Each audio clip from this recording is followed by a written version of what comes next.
नमस्कार मित्रों, स्वागत है आपका अपने YouTube channel Rajasthan GK by SG sir में।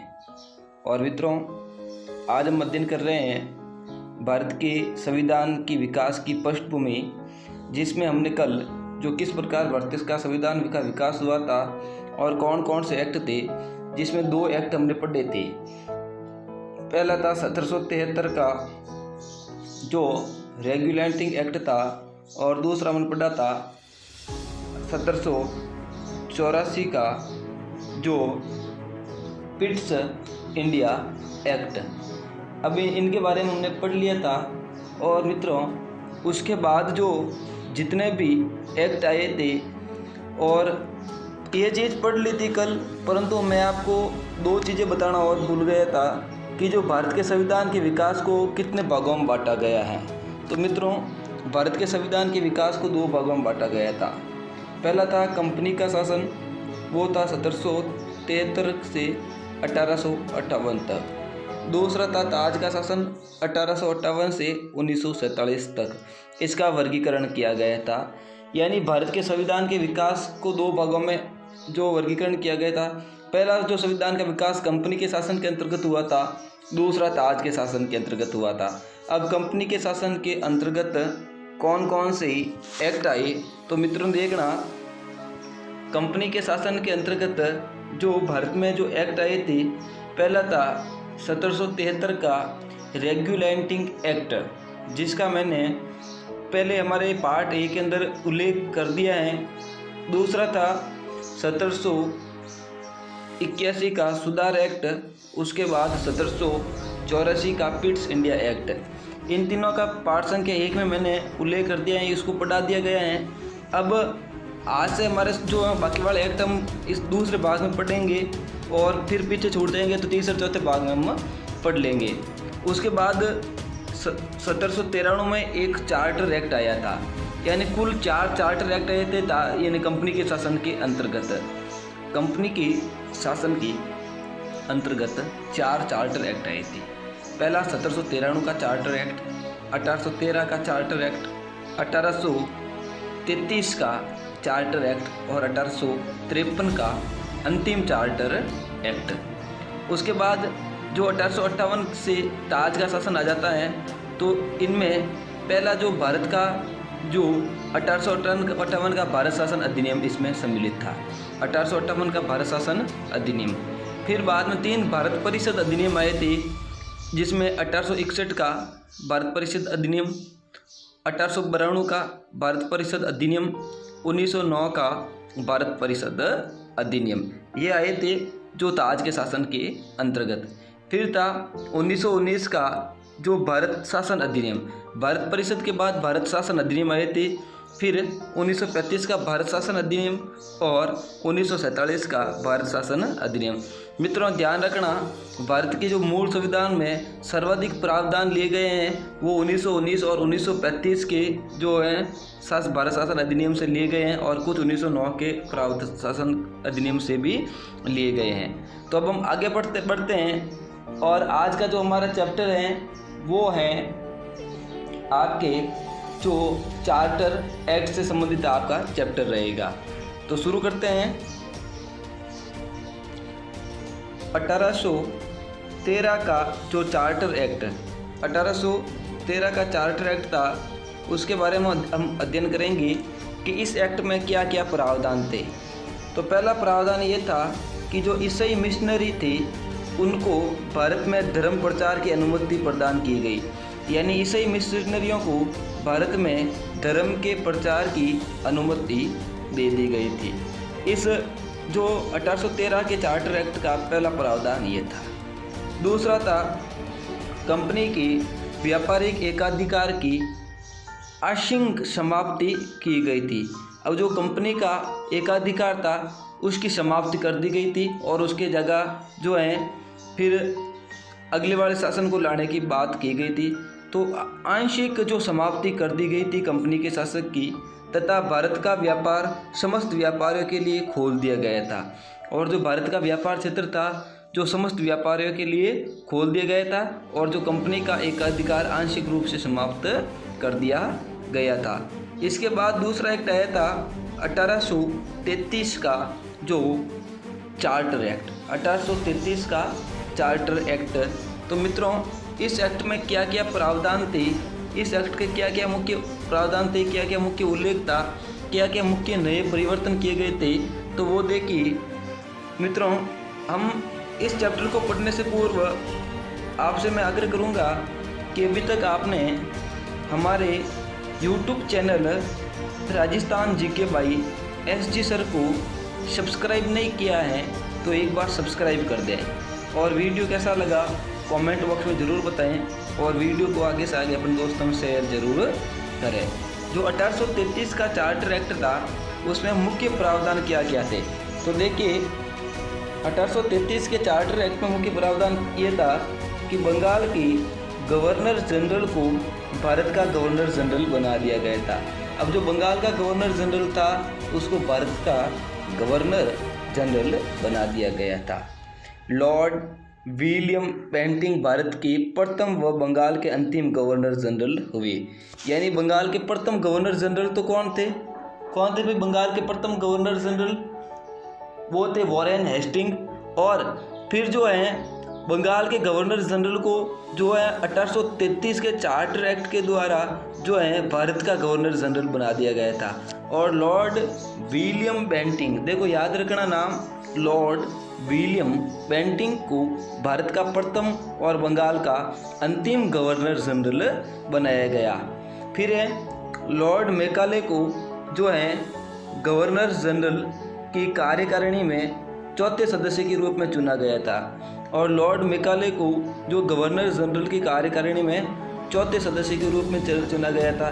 यानी 1833 के चार्टर एक्ट में पहला प्रावधान था कि बंगाल के गवर्नर जनरल को भारत का गवर्नर जनरल बना दिया गया था, जो लॉर्ड विलियम बेंटिंक भारत के प्रथम व बंगाल के अंतिम गवर्नर जनरल हुए थे। फिर लॉर्ड मैकाले को गवर्नर जनरल की कार्यकारिणी में चौथे सदस्य के रूप में चुना गया। फिर अगला था कंपनी के व्यापारिक एकाधिकार की पूर्ण समाप्ति कर दी गई थी। यानी जो 1813 का चार्टर एक्ट था, 1813 का चार्टर एक्ट था, उसमें तो कंपनी के जो एकाधिकार की व्यापारिक एकाधिकार की आंशिक समाप्ति की गई थी। फिर 1833 में जो है पूर्ण समाप्ति कर दी गई थी। फिर है दास प्रथा की समाप्ति भी कर दी गई थी। ध्यान रखना, दास प्रथा की समाप्ति किस एक्ट के द्वारा हुई? तो ब्रिटिश काल में दास प्रथा की समाप्ति 1833 के चार्टर एक्ट में की गई थी। उस समय भारत के गवर्नर जनरल कौन थे? Lord William Bentinck. कौन थे? लॉर्ड विलियम बेंटिंक भारत के प्रथम गवर्नर जनरल भी थे। और सत्य प्रथा का दास प्रथा का जब भारत में अंत हुआ, समाप्ति हुई, तो उस समय भी भारत के जो गवर्नर जनरल थे वो लॉर्ड विलियम बेंटिंक ही थे। फिर अगला था हमारा मित्रों 1853 का 1853 के मित्रों जो चार्टर एक्ट के मुख्य प्रावधान हम पढ़ेंगे। तो 1853 में कौन कौन से जो मुख्य एक्ट थे? तो देखो मित्रों, कंपनी के जो है कर्मचारियों की नियुक्ति के लिए पहली बार प्रतियोगी परीक्षा का आयोजन जो है करने का निर्णय प्रावधान किया गया था। यानी जो है कंपनी की कर्मचारियों की नियुक्ति के लिए पहली बार जो प्रतियोगी परीक्षा का आयोजन करने का प्रावधान किया गया। इसके साथ ही सेवाओं में नामजदी के सिद्धांत को समाप्त कर दिया गया था। यानी जो इसमें सेवाओं में नामजदी के सिद्धांतों को भी समाप्त कर दिया गया था। और फिर मुख्य बात ये थी कि इसमें सत्येंद्र नाथ टैगोर प्रथम भारतीय थे जो सिविल सेवा में सन 1856 में शामिल हुए थे। अब मुख्य बात ध्यान रखना कि भारत में जो है पहला प्रश्न ये बनता है कि भारत में जो सिविल सेवाओं की आधार पर कंपनी में कर्मचारियों की नियुक्ति का जो प्रावधान कब पास हुआ था? वो हुआ था 1853 के चार्टर एक्ट में। भारत के प्रथम कौन से व्यक्ति थे जो भारतीय थे जो सिविल सेवाओं में गए थे? वो थे सत्येंद्र नाथ टैगोर। कब गए थे? 1856 में। अब आगे बढ़ते हैं। तीसरा इसका प्रावधान था कि जो विधायी कार्य में प्रशासनिक कार्यों से अलग कर दिया गया था। जो विधायी कार्य थे लेजिस्लेटिव, उनको जो है प्रशासनिक कार्यों से अलग कर दिया गया था, एडमिनिस्ट्रेटिव कार्यों से अलग कर दिया गया था। ये तो थे 1853 का चार्टर एक्ट। अब हम आगे पढ़ते हैं 1858 का भारत शासन अधिनियम। क्या था 1858 का भारत शासन अधिनियम, उसके बारे में हम अब अध्ययन करेंगे।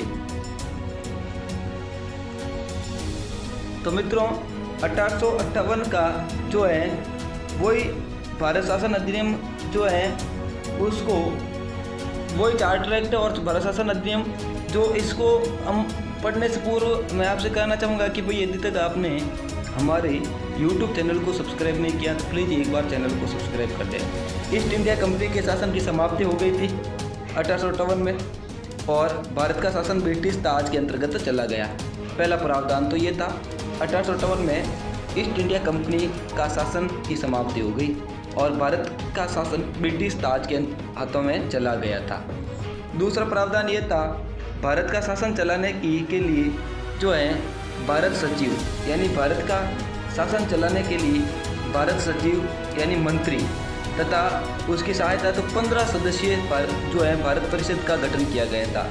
यानी वहाँ वर्तमान जो जिस प्रकार मुख्य जो मंत्री होते हैं कैबिनेट मंत्री वगैरह जो भी मंत्री होते हैं, इसी प्रकार जो भारत का शासन चलाने के लिए ब्रिटेन की जो मंत्रिमंडल से एक मंत्री जो भारत भेजा गया था जिसको भारत सचिव के नाम से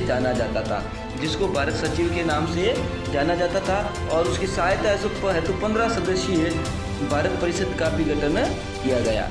अब भारत के गवर्नर जनरल को वायसराय की उपाधि भी दे दी गई थी।